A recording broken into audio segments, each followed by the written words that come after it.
Muy buenos días. Muchas gracias por la invitación a la Conferpar. Yo quiero compartir con ustedes esta reflexión. Yo voy a intencionalmente no voy a leer con ustedes el horizonte inspirador. Voy a motivarles a que lo lean y lo utilicen en sus propias congregaciones. Y por eso yo no voy a seguir los lineamientos estrictamente del horizonte inspirador en las líneas que en el texto están escritas. Pero solamente voy a usar las líneas del horizonte inspirador como una guía para la reflexión.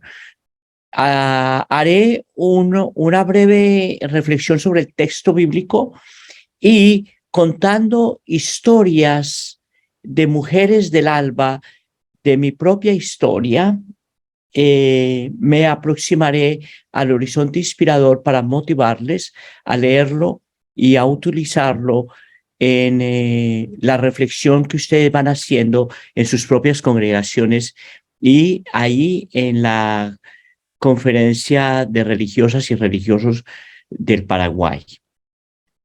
Las mujeres del alba, la osada esperanza al despuntar la aurora. María. Maestro.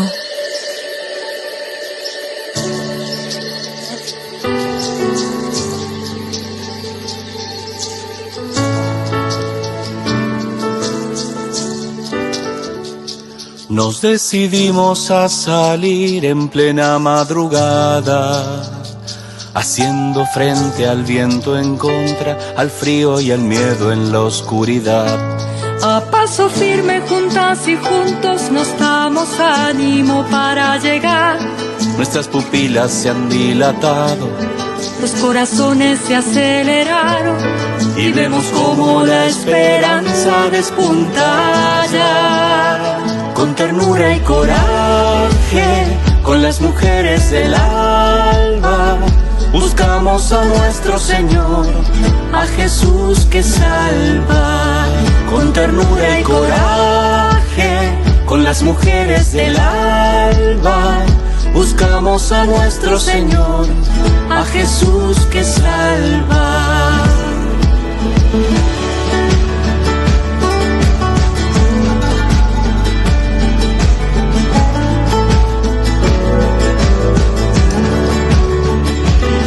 Tenemos fresca en nuestra memoria tu palabra viva. Tu cruz nos desvela y nos desafía. Tu amor nos hace permanecer. Hasta el lugar de la herida vamos, nos mueve el dolor de nuestros hermanos. En nuestros pies va la profecía de 1000 testigos que son semilla, y vemos cómo la esperanza despunta ya. Con ternura y coraje, con las mujeres del alba, buscamos a nuestro Señor, a Jesús que salva. Con ternura y coraje, con las mujeres del alba, buscamos a nuestro Señor, a Jesús que salva.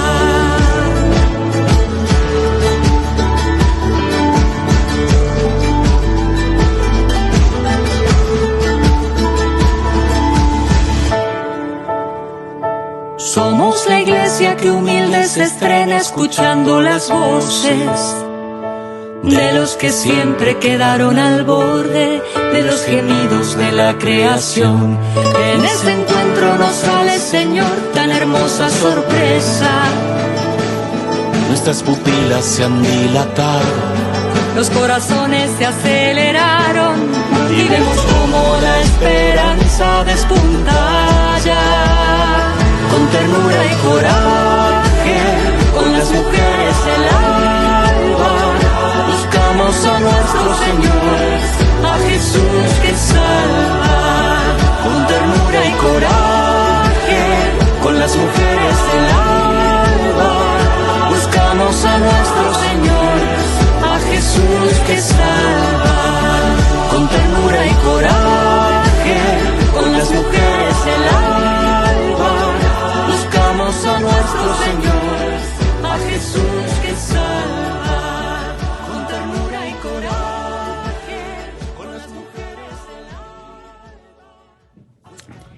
Pasado el sábado, cuando al anochecer comenzaba el primer día de la semana, María Magdalena y la otra María fueron a ver el sepulcro.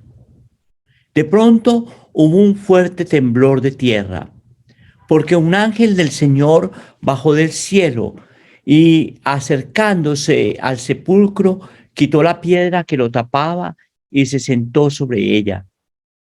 El ángel brillaba como un relámpago. Su ropa era blanca como la nieve.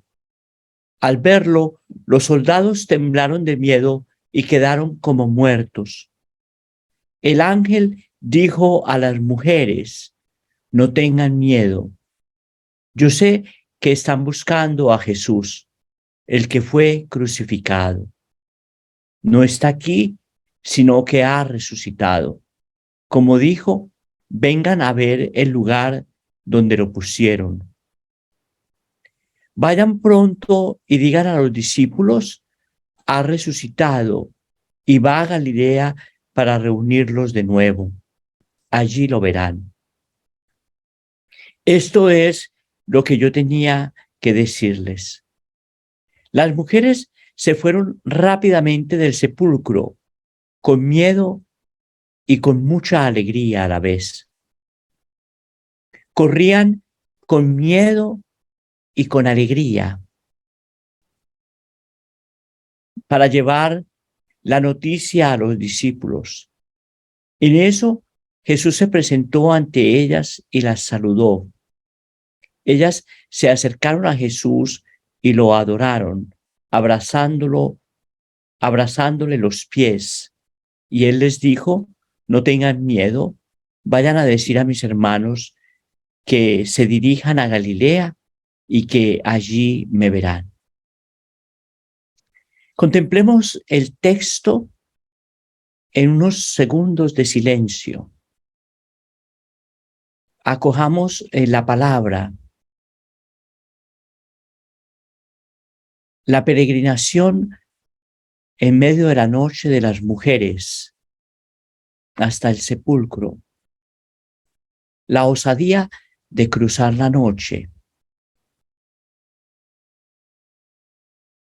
El valor de volver a la tumba. El miedo y la alegría entremezclados. Los pasos lentos hacia la tumba, la carrera después de la tumba. La centralidad de su protagonismo. El envío. Vayan ustedes y díganle a los hermanos. En la CLAR hay una larga experiencia de elaboración de íconos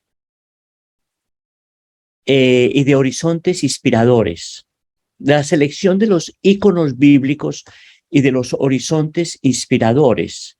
Ya son muchísimos años en que vamos haciendo esta experiencia. Yo he participado en la elaboración de 4 horizontes inspiradores de la CLAR y la elección de 4 íconos bíblicos.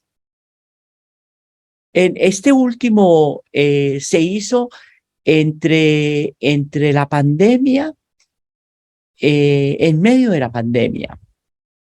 Tuvimos el Congreso Continental de la Vida Consagrada, donde participaron más de 9,000 religiosas y religiosos. Inmediatamente después del Congreso, la asamblea de la CLAR se hizo virtualmente. Y allí, en esa asamblea virtual, algunos de nosotros propusimos que el ícono de la CLAR fuera Marta. Marta, la mujer de la resurrección, para hacer un paralelo y un puente entre María y Marta. porque es entre esas dos mujeres que hacen el paréntesis teológico en la escritura al misterio de la revelación de Jesús, de la encarnación a la resurrección, ese salto extraordinario entre los dos misterios más grandes revelados en la escritura, la encarnación y la Pascua. Esos dos misterios fueron confiados en el corazón y en el vientre de dos mujeres, María la de Nazaret y Marta. Y alrededor de ellas muchas otras mujeres.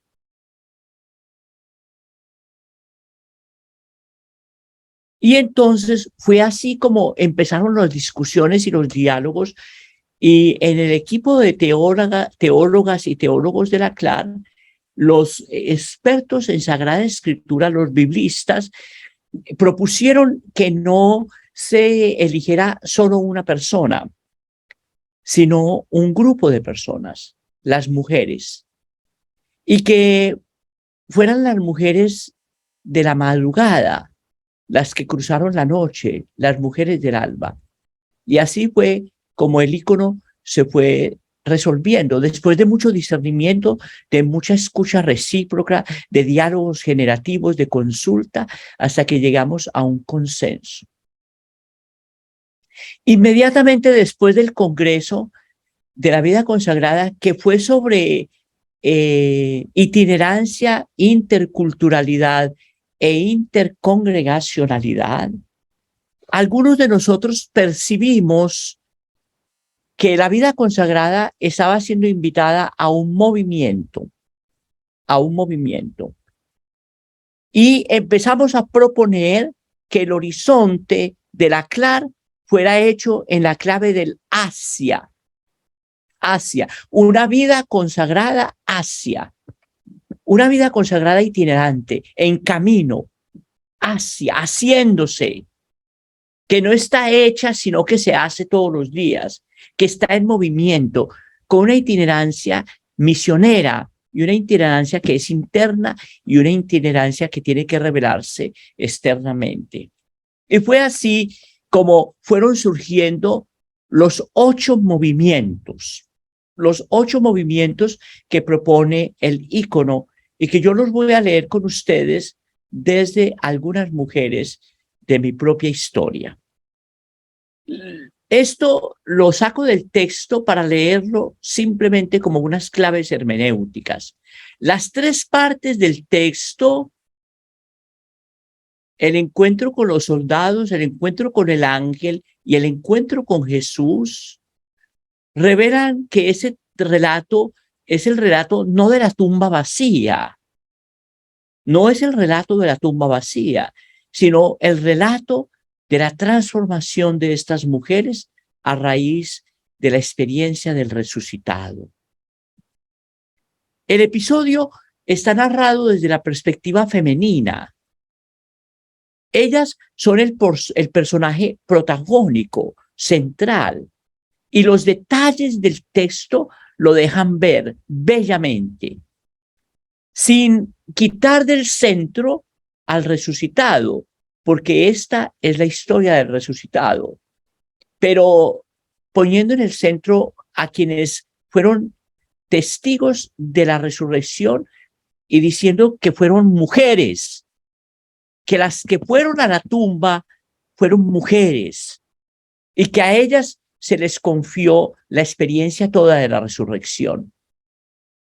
Y entonces es muy fácil hacer un paralelo entre las mujeres de la tumba y las mujeres de la cruz. San Juan dice que en la cruz había mujeres y un joven. Yo he dicho que ese joven estaba allí un poco forzado por las circunstancias. Las mujeres lo llevaron y le dieron confianza para ir con ellas. La madre, Marta, las otras. hay un paralelo entre la cruz y la Pascua.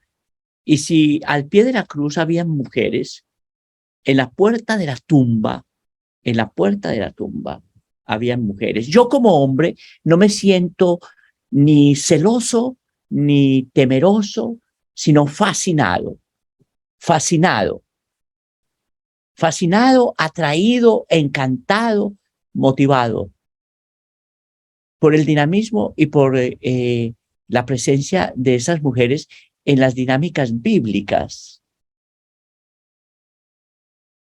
El problema del machismo en la sociedad y el problema del machismo en la teología católica no es un problema de los textos bíblicos, sino de las elaboraciones posteriores que la iglesia fue haciendo, desde la iglesia primitiva,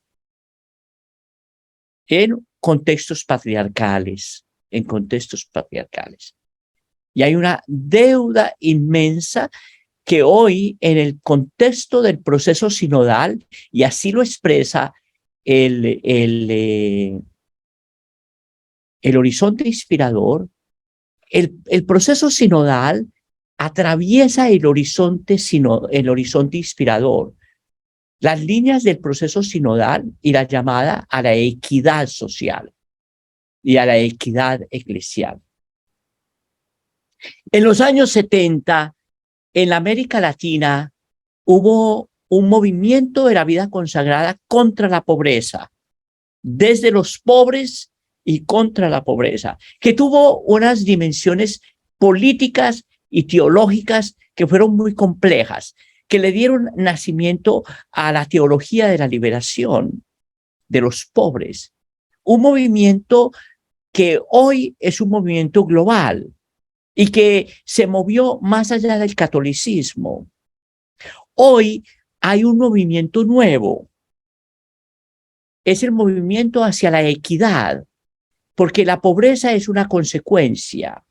La causa es la inequidad, la inequidad. En el concepto equidad hay un signo de los tiempos.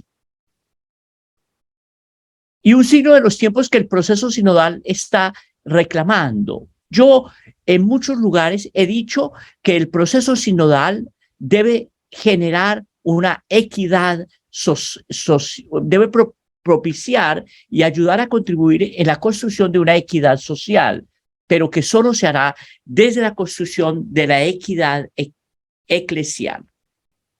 En el concepto de equidad no hay simple igualitarismo. En el concepto de equidad se reconoce que somos iguales en dignidad y distintos en todo lo demás. Se ha dicho dentro del proceso sinodal que somos iguales en la dignidad antropológica, la dignidad humana, y que somos iguales en la dignidad teológica, bautismal, que es un don del Espíritu, y que la vocación es una sola. Por eso, en el horizonte inspirador, uno de los movimientos es hacia lo esencial en el seguimiento de Jesús y hacia la dimensión relacional en clave de equidad. La única vocación es el seguimiento de Jesús. Esa es la única vocación en el cristianismo. El seguimiento de Jesús es la única vocación en el cristianismo. Esta semana leímos el texto en la fiesta de San Mateo, cuando Jesús pasa por enfrente de la mesa de Mateo y le dice, sígueme. Solo eso. En inglés, follow me. Sígueme. Sígueme. Esa es la vocación cristiana, sígueme. Todo lo demás son formas de vivirlo, de vivir esa vocación. Formas culturales, formas religiosas, ministeriales. En la iglesia todos somos iguales. El Papa es un seguidor de Jesús. Más nada. Que tiene una misión ministerialmente distinta que la de cada uno de nosotros. Ese concepto de igualdad y diferencia e igualdad están contenidos en el concepto equidad. En lo social eso es fundamental.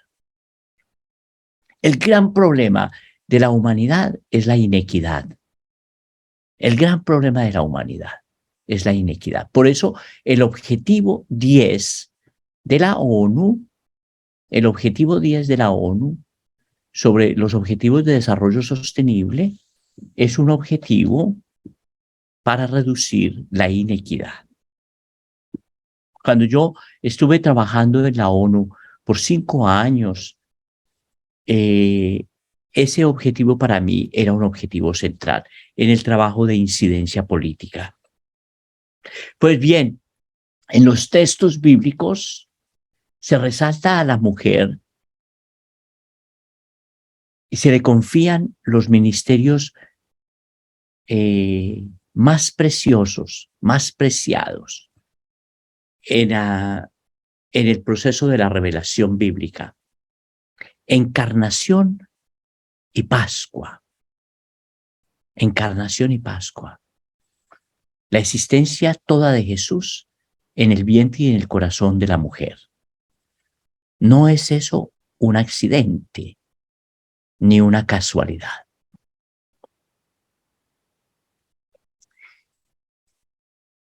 A mí me impresiona, estos días yo estaba orando y me conmovía pensar que ellas fueron las únicas capaces de volver al sepulcro.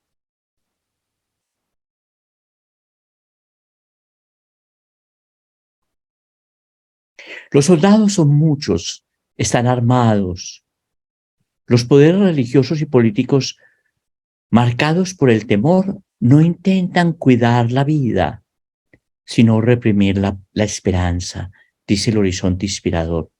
Ellas son solo 2, aparentemente frágiles, ciertamente vulnerables, desprotegidas, pero con algo que las mueve desde dentro. Y a ellas se les hace depositarias de la buena noticia, del culmen de la Pascua. Ha resucitado. No está aquí, ha resucitado. La noticia solo la conocemos porque ellas se atrevieron a ir. La noticia llegó hasta nosotros porque las mujeres se atrevieron a ir a la tumba. No iban para ungirlo, porque los varones ya lo habían ungido el viernes en la noche.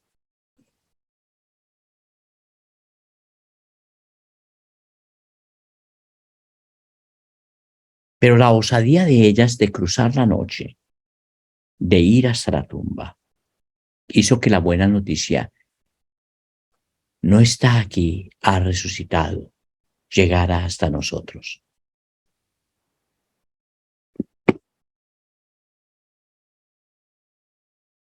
El ángel les hace 2 invitaciones que parecen 2 órdenes.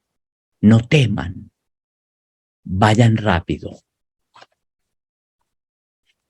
No teman y vayan rápido. Y el texto dice que ellas iban rápido y que las movía el miedo y la alegría. Con miedo y también con alegría. En el encuentro con Jesús hay un alégrense y una reiteración del llamado. Vayan rápido, no teman.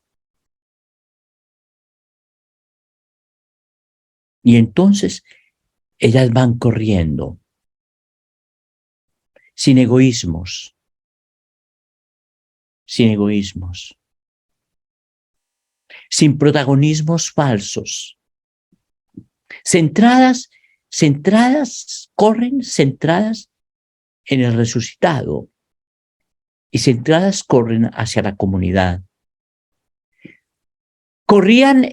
Iban caminando en la mañana hacia la tumba. después de la experiencia, corren hacia la comunidad. Alguien debería escribir una reflexión sobre una vida consagrada que corre hacia la comunidad. Corrían hacia la comunidad cargadas en el corazón de una buena noticia. El texto es extraordinariamente rico, de un potencial bello, y en el texto las protagonistas son ellas. Y desde ellas hay un llamado a hombres y mujeres, mujeres y hombres, en la vida consagrada, de no temer y de correr.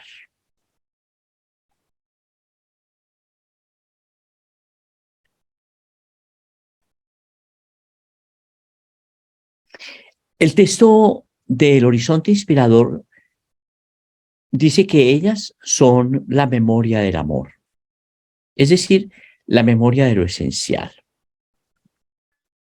Las mujeres son, con muchas mujeres y muchos hombres, testigos vivos en las muchas tumbas de la historia, del triunfo de la vida sobre la muerte. Cuando hicimos el icono cuando reflexionamos sobre el icono de Betania, ustedes recuerdan el icono de Betania. En el icono de Betania nos detuvimos en la reflexión sobre la vuelta a la tumba. Cuando Jesús le dice a las mujeres, también mujeres, Marta y María, vamos a la tumba. Y al principio la resistencia de ellas de volver a la tumba. Al final ellas se arriesgan a volver a la tumba y a ser testigos de la resurrección de Lázaro. Miren no son coincidencias, sino los paralelos extraordinarios. Las dos mujeres de Betania van con Jesús hasta la tumba y solo en la tumba son testigos de la resurrección de Lázaro. Las mujeres de la resurrección van en la mañana, en la noche, cruzando la noche hasta la tumba, y allí se encuentran a Jesús y su resurrección. Hay un paralelo extraordinario entre la travesía hacia la tumba en Betania de Marta y de María y la peregrinación de las dos mujeres en la mañana de la resurrección hasta la tumba. La osadía de cruzar la noche, el riesgo de estar presentes, ahí donde da tanto miedo estar presentes. La compañía de una amiga o de una hermana. Esa intimidad profunda. Alguien podría hablar de la intimidad profunda, una intimidad profundísima. Intimidad, intimeo, no miedo. ¿Por qué iban? Porque la una a la otra le quitaba el miedo. Eso es intimidad. Intimeo, sin miedo. Una a la otra quitándose el miedo por la presencia, por la presencia. La peregrinación de la vida consagrada en comunidad para quitarnos el miedo el uno al otro. Y la carrera final, que es una carrera del gozo sin egoísmos.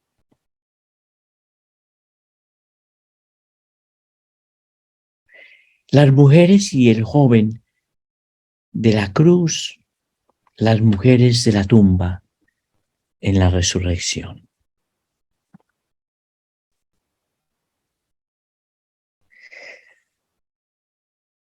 En el contexto actual, nosotros vivimos en una cultura aún muy machista. El proceso bíblico devuelve poco a poco a la mujer la dignidad negada y rompe el paradigma patriarcal. Quizás el acto más radical de la ruptura del paradigma patriarcal, más simbólico, es el encuentro de Jesús con la mujer cananea.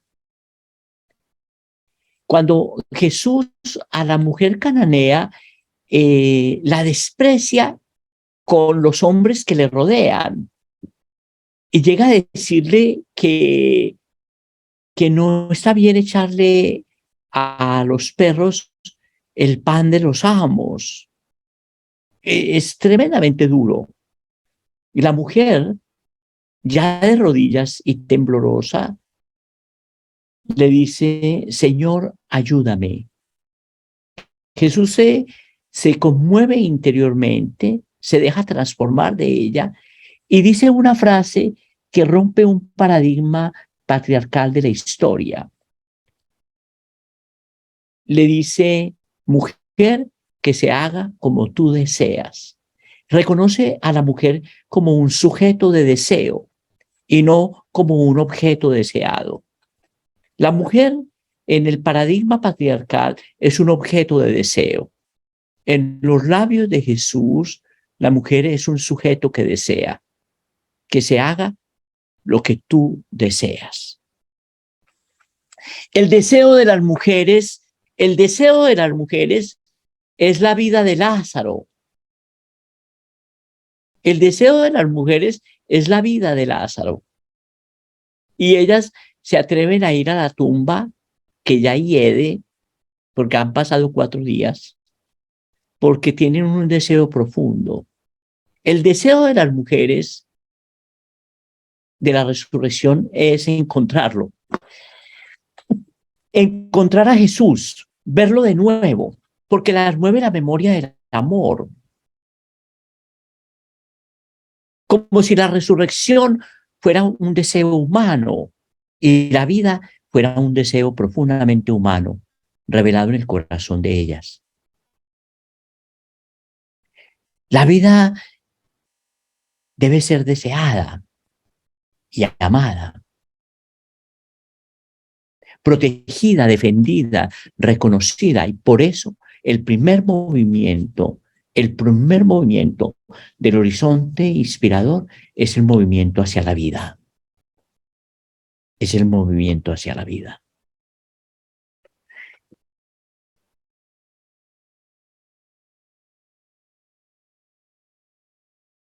Ya yo hablé de esto, de este paralelo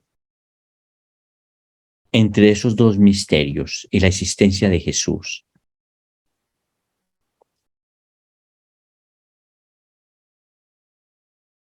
Las mujeres son las primeras que experimentaron la alegría de la resurrección de Jesús, pero no las únicas.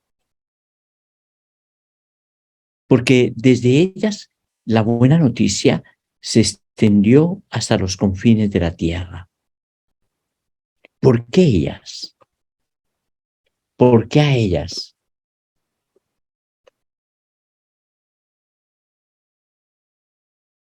¿Por qué a ellas? ¿Por qué la encarnación? ¿Por qué el texto de la resurrección?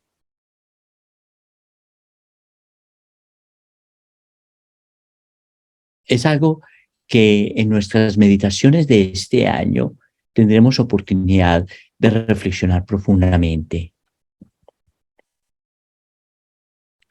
Para Pablo de Tarso, el fundador de las primeras comunidades cristianas, son muchas las mujeres que trabajaron duro en la obra del Señor. Él menciona, por ejemplo, a Evodia y Síntique.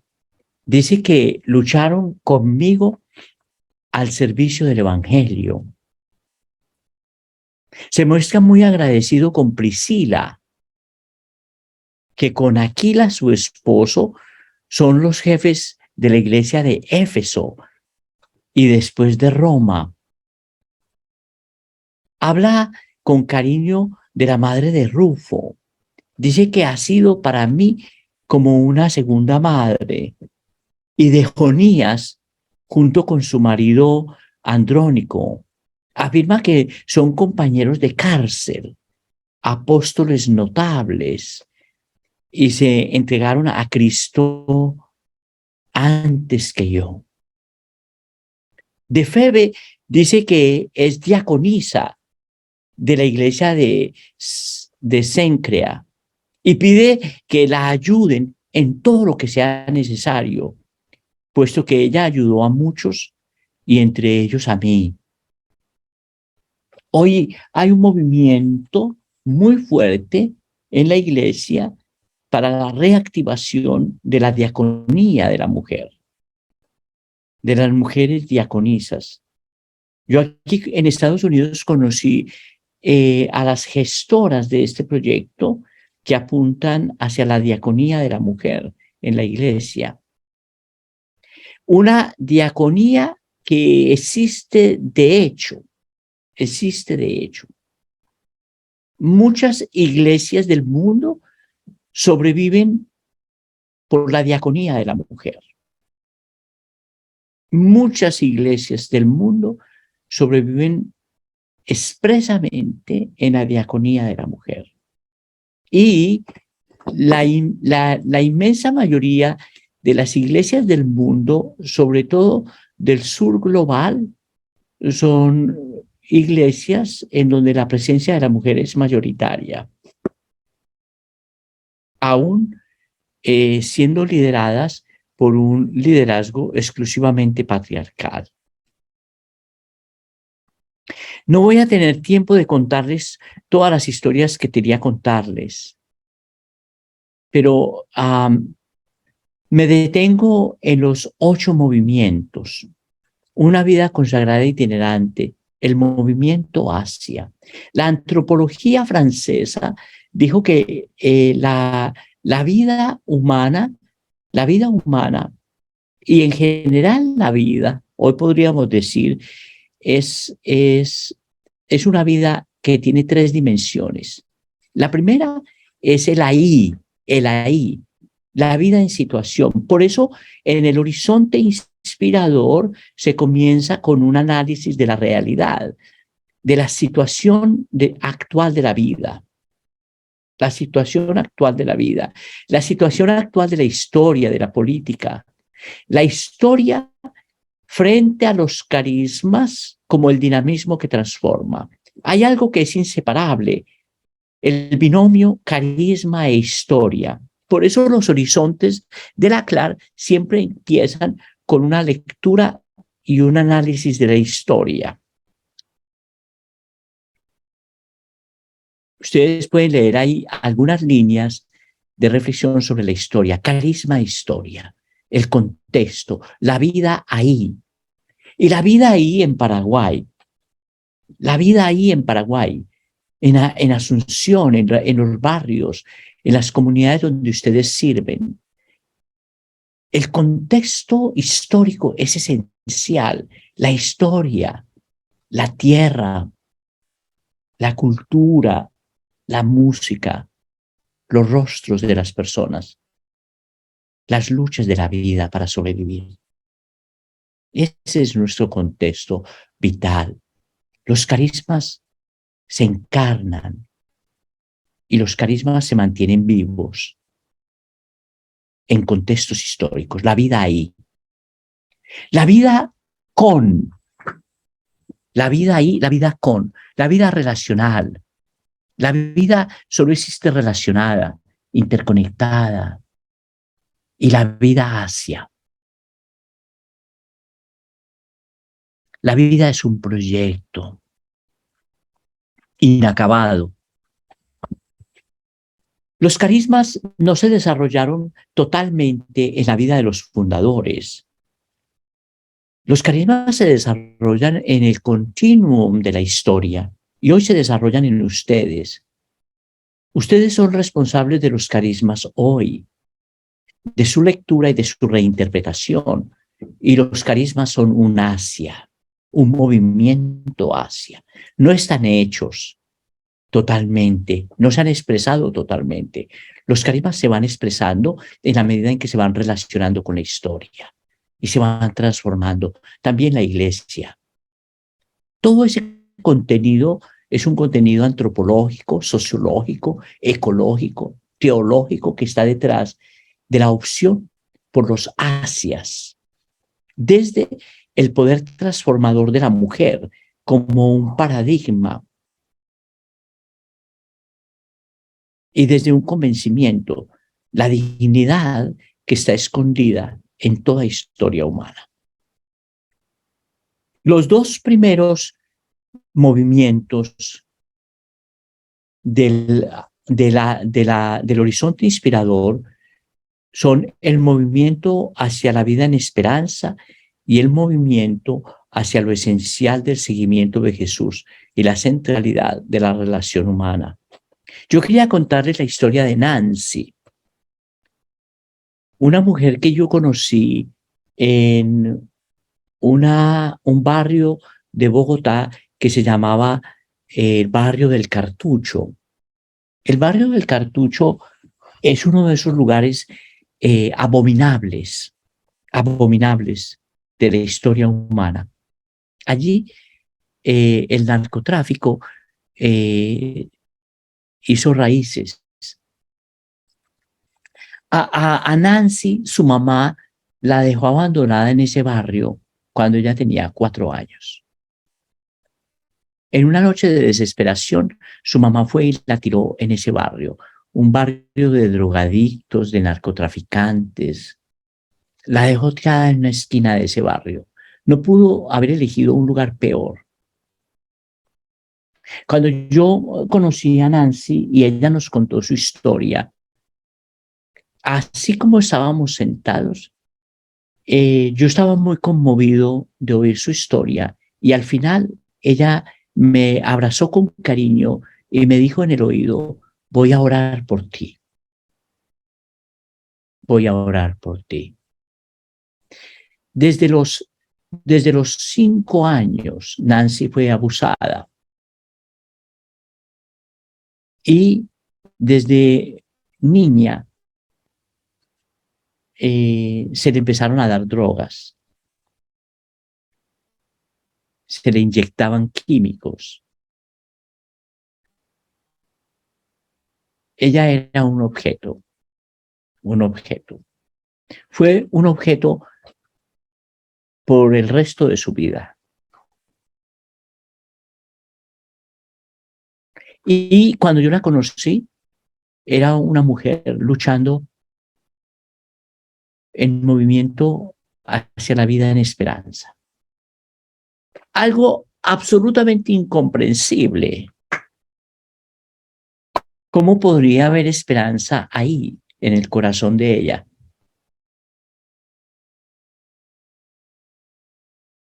Desde ella, en el corazón de ella, yo escucho continuamente el gemido de toda la vida. No me dejes sola. Y el llamado a ¿quién cuidará de la vida? ¿Quién cuidará de la vida? El movimiento 2 es el movimiento hacia lo esencial del seguimiento de Jesús y de la centralidad de la relación humana. La clave de la relación humana como una clave profética en un mundo de abandonados, de aislados, de rupturas. La tercera clave que da Marcos para el seguimiento de Jesús es la comunidad. Dice que los llamó para 2 cosas: para que estuvieran con él, que es la clave mística, espiritual. Los llamó para enviarlos en misión, la clave profética misionera, y que los llamó en comunidad. Los llamó en comunidad. Esas 3 claves están en todas las constituciones. El relato místico, el relato profético y el relato de comunión están en todas las constituciones como las 3 claves de la consagración. Movernos en esa dirección del seguimiento de Jesús, abrazados a la vida de Nancy, las muchas Nancys de nuestras historias, dejando que ellas oren por nosotros y nos sostengan en nuestras dudas. El significado del aislamiento, de la separación, del abandono, de la división en nuestro tiempo. La ética del reconocimiento, la ética del cuidado como condiciones esenciales al seguimiento de Jesús. Hoy a la vida consagrada se la llama al cuidado de la vida. ¿Quién cuidará de la vida? ¿Quién cuidará de la vida? Yo estuve en Ucrania, en la frontera entre Ucrania y Rusia, antes de la guerra. Allí conocí a Ivanka. La guerra comenzó antes de la declaración de la guerra. En una noche, ahí en esa casita donde estamos, Ivanka nos contó su historia. Un batallón ruso la secuestró una noche y por 24 horas abusaron de ella cientos de hombres. Mi cuerpo se convirtió en un campo de guerra. Antes de comenzar la guerra, su cuerpo fue un campo de guerra.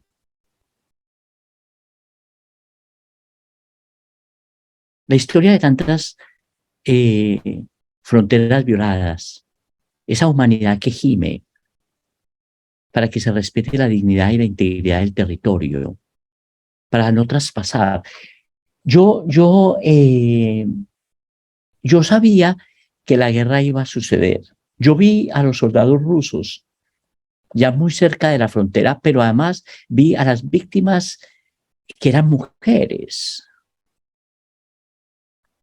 Ivanka es la chica que está en el medio, al lado mío, rubia, muy linda, inteligente, capaz, resiliente, con una conciencia de su dignidad, de la cultura del cuidado, el movimiento hacia la dignidad humana, la cultura del cuidado, el movimiento hacia la utopía del reino, un mundo de hermanos y hermanas, donde nadie es abusado.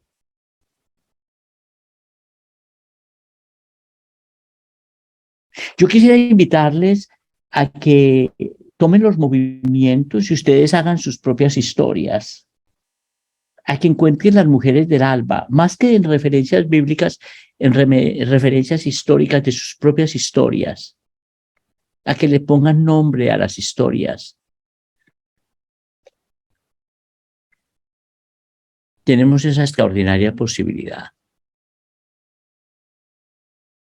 El significado de los crímenes de guerra, de la explotación sexual, de la trata de personas, de los derechos de las mujeres y las niñas, de las personas como trofeos de guerra, los abusos sexuales de poder y económicos en la iglesia.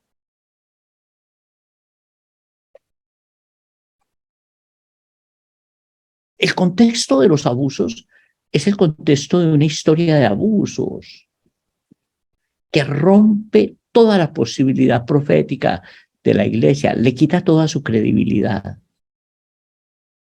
Le quita toda su credibilidad. El movimiento hacia la no violencia, hacia la paz, hacia la no repetición, hacia la reparación de las víctimas, hacia la sanación de una humanidad herida, la sanación de una iglesia herida, de una vida consagrada herida.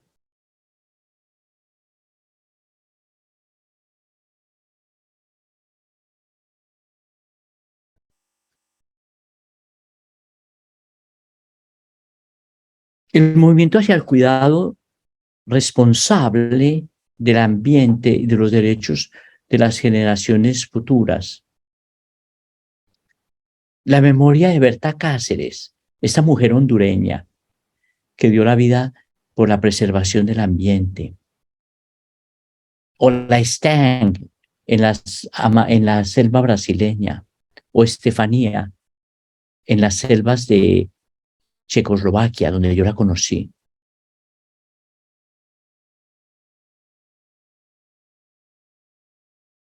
En el corazón del bosque, allí la conocí, tratando de hidratar la tierra. Hidratar la tierra. Ella envió a la ONU un proyecto para hidratación de la tierra. La hidratación de la tierra. La tierra como un sujeto de derecho, no como un objeto de consumo, la tierra como un sujeto de derecho, así la veía ella. Significado del cambio climático, la marca ecológica de la persona humana, el ciclo de autodestrucción, la sexta crisis de nuestro planeta.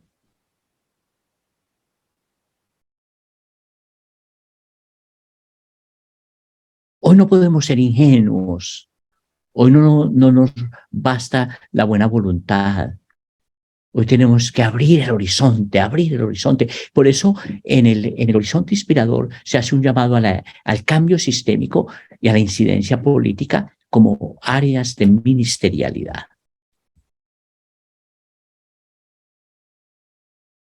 La ética de la ecología y la economía, la transformación ecológica de la persona humana.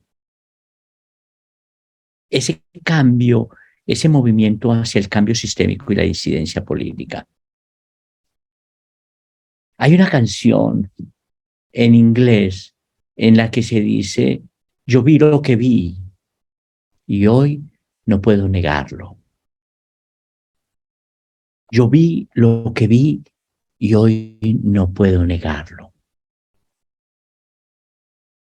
Ese yo vi lo que vi y hoy no puedo negarlo se refiere a la presencia de las mujeres en la cruz y también a la presencia de las mujeres en la resurrección. Yo vi lo que vi y hoy no puedo negarlo. Cierro con esta historia. Vino para confesarse. Esta es la mamá de Marta. Marta no se quiso tomar una foto conmigo. Estos son los hijos de Marta, los que le quedaban. Vino al seminario para confesarse, entonces yo fui a atenderla y dijo que venía a confesarse por su hijo. Y yo le dije, no, tú no te puedes confesar por tu hijo. La confesión es un sacramento individual. Dijo, ¿me va a oír o no me va a oír? Entonces yo dije, bueno, yo te voy a escuchar. Venía del barrio. Me contó la historia de su hijo, que tenía 16, 17 años y que era jefe de sicarios. Jefe de sicarios, los muchachos que son pagados para matar. Era el año 96. Era la época de Pablo Escobar. Yo vivía en Medellín y ella bajaba del barrio donde los sicarios que Pablo Escobar mataban policías, mataban tenderos, mataban gente que no pagaba impuestos. Había dos impuestos, el del narcotráfico y el del gobierno. Él le había prometido a ella casa, carro, todo.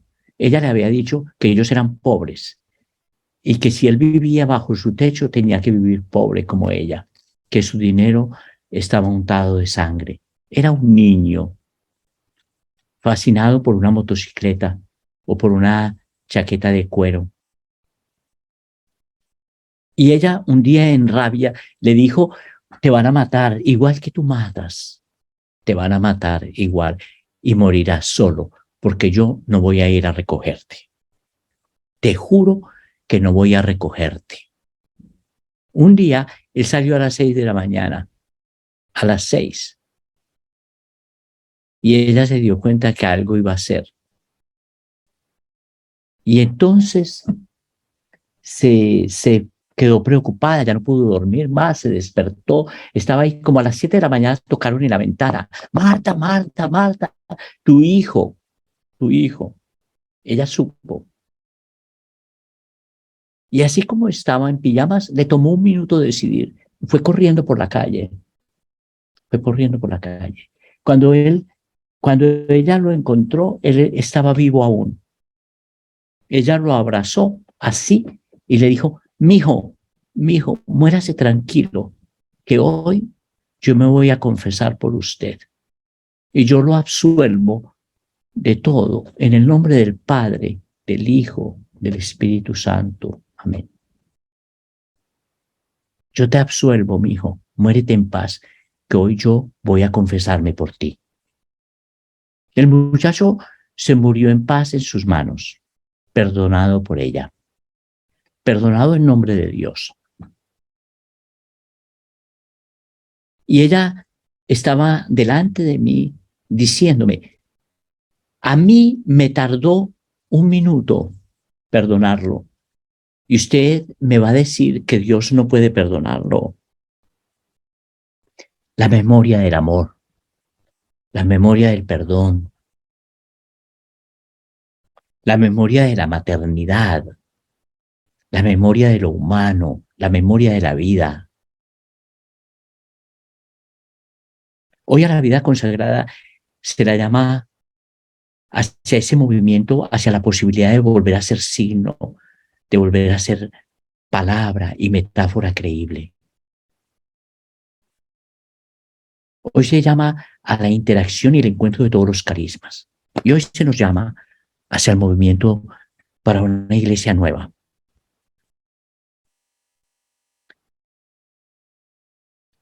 Termino con esta imagen. Esta es la vida religiosa de Irlanda. Yo fui a un encuentro nacional de la vida religiosa en Irlanda.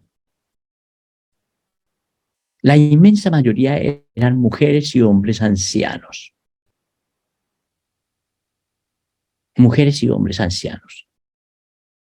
Muchos de ellos fueron misioneros en muchos lugares de la tierra y vuelven a Irlanda para morir allí. Intentarlo hasta el final. El movimiento de la vida consagrada desde la clave sinodal y el movimiento de la vida consagrada desde las mujeres del alma, desde las mujeres del alma. Muchas gracias y me perdonan todo lo que me pasé.